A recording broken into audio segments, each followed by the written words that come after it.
Hi and welcome to Maths class. Today we're looking at the probability topic of Venn diagrams and two-way tables. Now we talked already about Venn diagrams and why they're important and when we use them. So just a reminder that I use a Venn diagram and a two-way table when I have one trial and I'm testing the outcome against two different events. For example, if I roll a dice and I want to check whether the number I get is even, and I also want to check whether it's a multiple of 3. So these events might be important for two different reasons, and I'm just looking at one trial and what is the outcome, and there are two possible events that the outcome might fit into, okay? And we'll look at some more examples now. But first I want to talk about the regions, the areas on a Venn diagram. So yesterday we looked at whether if I've got a set A, an event A and an event B, then I can represent it on a Venn diagram, and this circle represents everything that is in event A, and this circle represents everything that is in event B. So if I think about the example I had before, if A is the set of even numbers that I get when I roll the dice, then that's 2, 4, 6. And if B is the set of multiples of 3, then that's 3 and 6. So if I populate my Venn diagram with these elements, 2 and 4 and 6 are going to go into A, 3 and 6 are going to go into B, but I notice that 6 appears in both. So this 6 goes into this intersection area here. The number 3 goes into the area that is B but not A, and the numbers 2 and 4 go into the area that is A but not B. Now that's not all the numbers I can get when I roll a dice. 2, 4, 6 and 3, I'm missing a 1 and a 5. A 1 and a 5 go outside both of those sets because it's neither part of set A or set B. So there's my Venn diagram. Then we learnt a way to talk about different areas on my Venn diagrams, and I want to talk specifically about the areas that are shaded.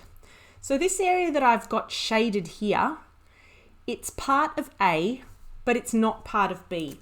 So in words, I would write A, but not B. Okay, so this is the way I would represent that. It's A intersect with not B. Okay, let's have a look at this one.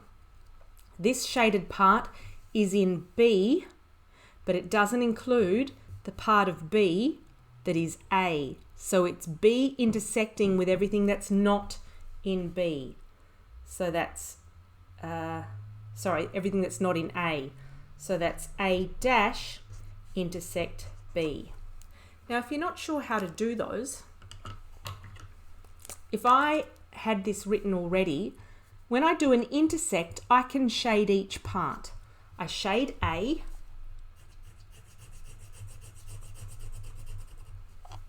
that's the green area. I'll choose a different color to shade not B. Not B is everything that is outside of B.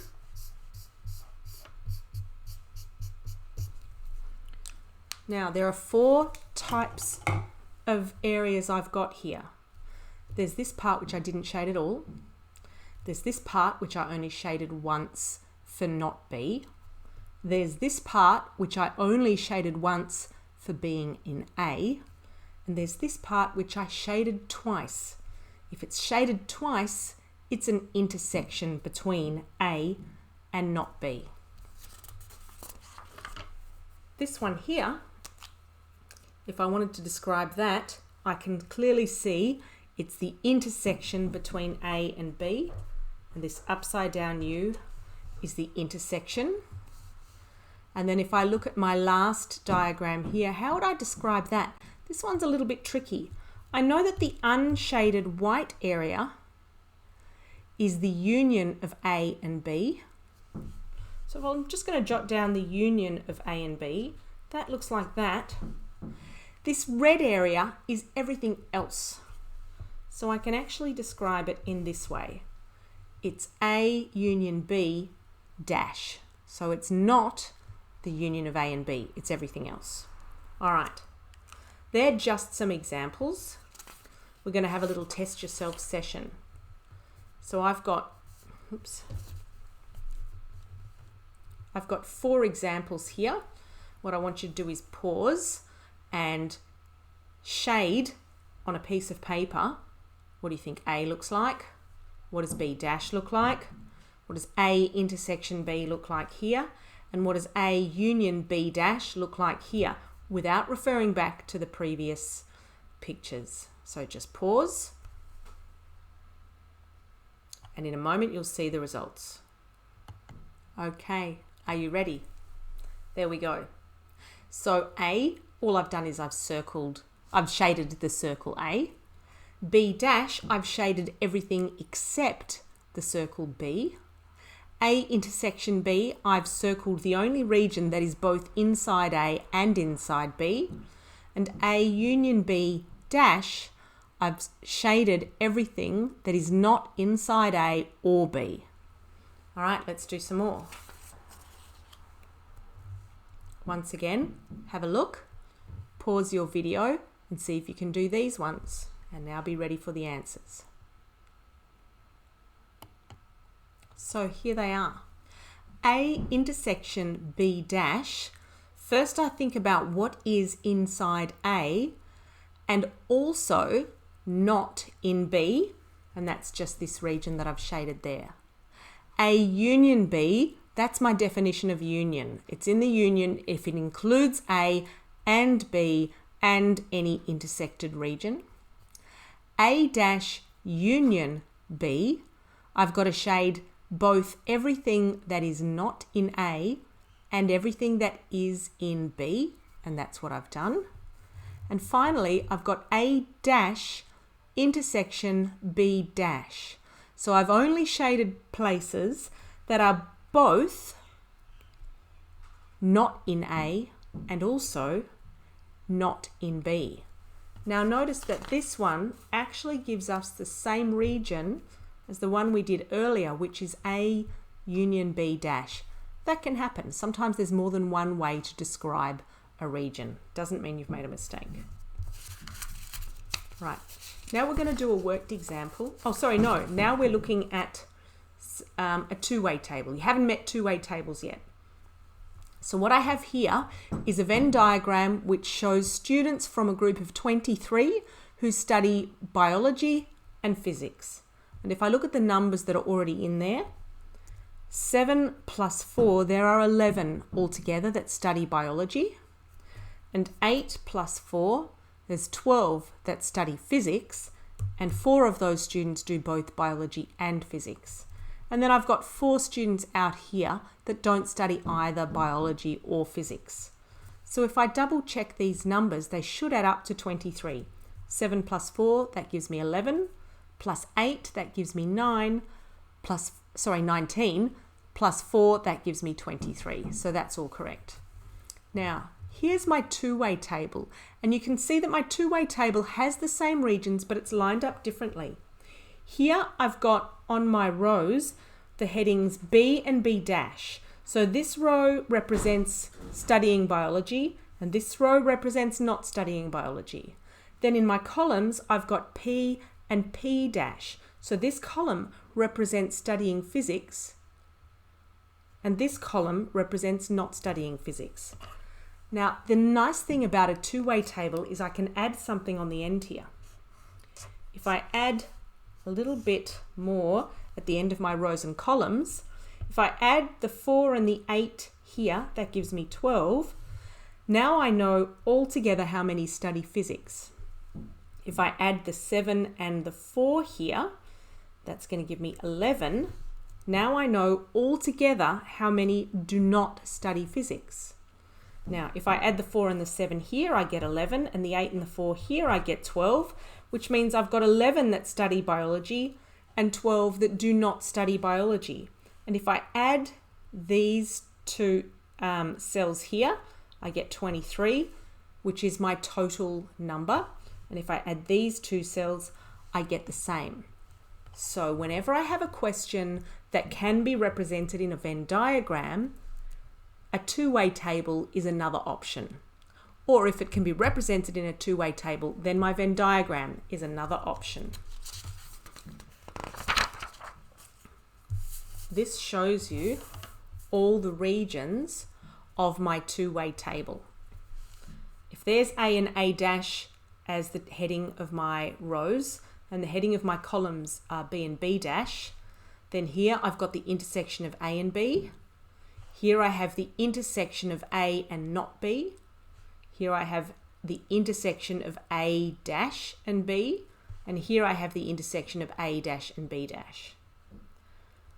So to link that back to here, these are the students that study both biology and physics. These are the students that study both biology and not physics. These are the students that both study physics and don't study biology. And these are the students that study neither biology nor physics. And then when I add the rows, here I've got the total number in group A, the total number in group A dash, the total number in group B, the total number in group B dash. And when I add B plus B dash, I get my sample space. And when I get A plus A dash, I get my sample space. So now we're going to do a worked example. In a survey of 17 people, 15 said that they like KFC and 9 said that they like Hungry Jacks, whilst 1 said they like neither. So my first question is to represent this on a Venn diagram. So let's do that. I've got 17 people all together. I'll just jot that down up here. I've got 15 that like KFC and I've got 9 that like Hungry Jacks, but I'm not putting that inside the circles yet because this 15 represents this whole circle and this 9 represents this whole circle. Now I've got 1 that say they like neither. So that 1 is out here. But how can I work out what the numbers are that go here and here and here? Now I know that if I add 15 and 9 together, I get 24, which is definitely too many. How much too many? Well, I actually only need to have 17. But in fact, when I add this and this and this together, I shouldn't get 17. I should get 16 because of this. So 15 plus 9, that gives me 24. But I actually only need 16. So that means I've got 8 too many. I've added 8 that I shouldn't have. And the reason I've added 8 that I shouldn't have is because I added this middle section twice. So I've got an 8 in the middle there. So what does that mean I've got here? 8 plus what is going to give me 15? That's going to be 7 here. And here, 8 plus what is going to give me 9? That's going to give me 1 here. Now what I do is I check it against the information in the question in case I've made a mistake. 15 said that they like KFC. 8 plus 7 gives me 15, so I've got 15 that like KFC. 9 said they like Hungry Jacks. 8 plus 1 like Hungry Jacks. Yes, that works. And 1 said they like neither. That works, but I haven't checked for 17 people. 7 plus 8 is going to give me 15, plus 1 is 16, plus 1 is 17. Yes, I've checked all my details now. So that's question 1. Now what I need to do is, if one of these people is selected at random, find the probability that they like both KFC and Hungry Jacks. Okay. 1A. Probability they like both KFC and Hungry Jacks. That's going to be KFC intersect with Hungry Jacks because of this word and. Okay. And means they like both. That's the intersection. So that's 8 over, I've got 17 people all together. Okay, part B. What's the probability they like only Hungry Jacks? I've got one person here that likes only Hungry Jacks.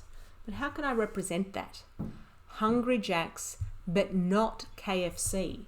So that's Hungry Jacks intersect with KFC dash. And that's going to be 1 over 17. Question C. What is the probability that they like either KFC or Hungry Jacks or both? That's a union. They like either one or the other or both. That's the union. Probability that they like KFC union Hungry Jacks is going to be 7 plus 8 is 15 plus 1 is 16 over 17. And that's the end of the session on using Venn diagrams and two-way tables.